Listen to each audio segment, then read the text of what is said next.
السلام علیکم دوستو، کیسے ہیں؟ امید ہے کہ سب خیریت سے ہوں گے۔ اللہ آپ کو خوش رکھے۔ دوستو، آج میں آپ کو ایک ایسا عبرتناک واقعہ سنانے والا ہوں جس کو سننے کے بعد آپ کی روح کانپ اٹھے گی۔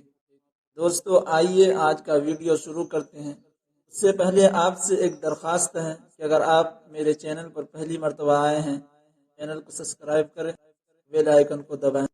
دوستو، زرقانی شرح معطا امام مالک رحمۃ اللہ علیہ میں ایک بڑا عجیب واقعہ لکھا ہے۔ مدینہ منورہ کے گرد و نواح میں ایک ڈیرے پر ایک عورت فوت ہو جاتی ہے تو دوسری اسے غسل دینے لگی۔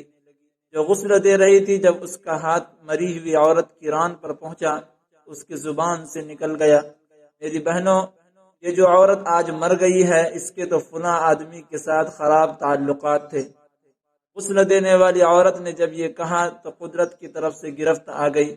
اس کا ہاتھ ران پر چمٹ گیا، جتنا کھینچتی ہے وہ جدا نہیں ہوتا، زور لگاتی ہے مگر ران ساتھ ہی آتی ہے۔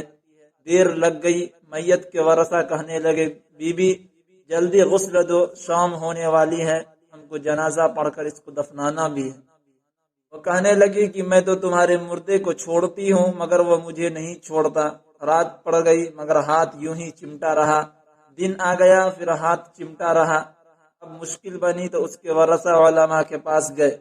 ایک مولوی سے پوچھتے ہیں، مولوی صاحب، ایک عورت دوسری عورت کو غسل دے رہی تھی تو اس کا ہاتھ اس میت کے ران کے ساتھ چمٹا رہا، اب کیا کیا جائے؟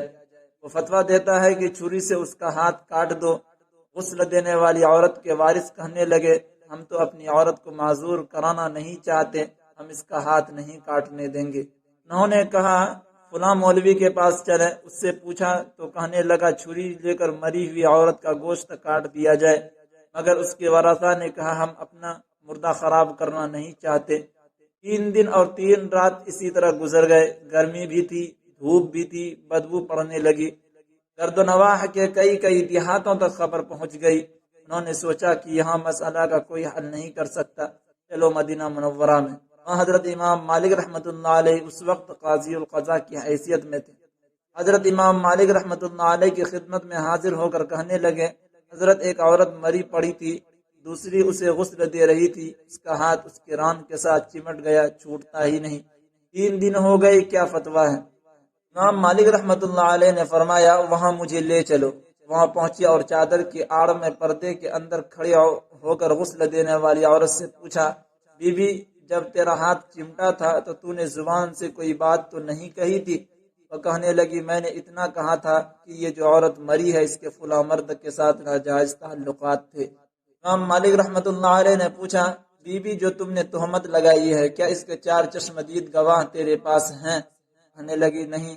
فرمایا، کیا اس عورت نے خود تیرے سامنے اپنے بارے میں اقرار جرم کیا تھا؟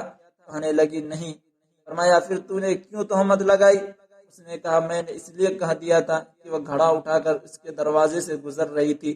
یہ سن کر امام مالک رحمۃ اللہ علیہ نے وہیں کھڑے ہو کر قرآن کریم میں نظر دوڑائی، پھر فرمانے لگے، قرآن پاک میں آتا ہے، والذین یرمون المحصنات ثم لم یأتوا بأربعة شہداء فاجلدوہم 80 جلدہ۔ جو عورتوں پر ناجائز تہمتیں لگا دیتے ہیں پھر ان کے پاس 4 گواہ نہیں ہوتے تو ان کی سزا ہے کہ ان کو 80 کوڑے مارے جائیں۔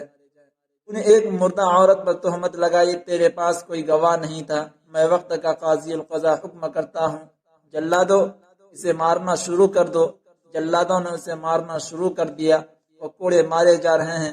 70 کوڑے مارے گئے مگر ہاتھ یوں ہی چمٹا رہا۔ 75 کوڑے مارے گئے مگر ہاتھ پھر بھی یوں ہی چمٹا رہا۔ 79 کوڑے مارے تو ہاتھ پھر بھی نہ چھوٹا۔ جب 80واں کوڑا لگا تو اس کا ہاتھ خود بخود چھوٹ کر جدا ہو گئے۔ دوستو، یہ واقعہ سن کر آپ کو کیسا لگا؟ کمنٹ کر کے ضرور بتائیں، اور اگر ہمارے چینل پر پہلی مرتبہ آئے ہیں تو ہمارے چینل کو سبسکرائب کریں۔ السلام علیکم ورحمۃ اللہ وبرکاتہ۔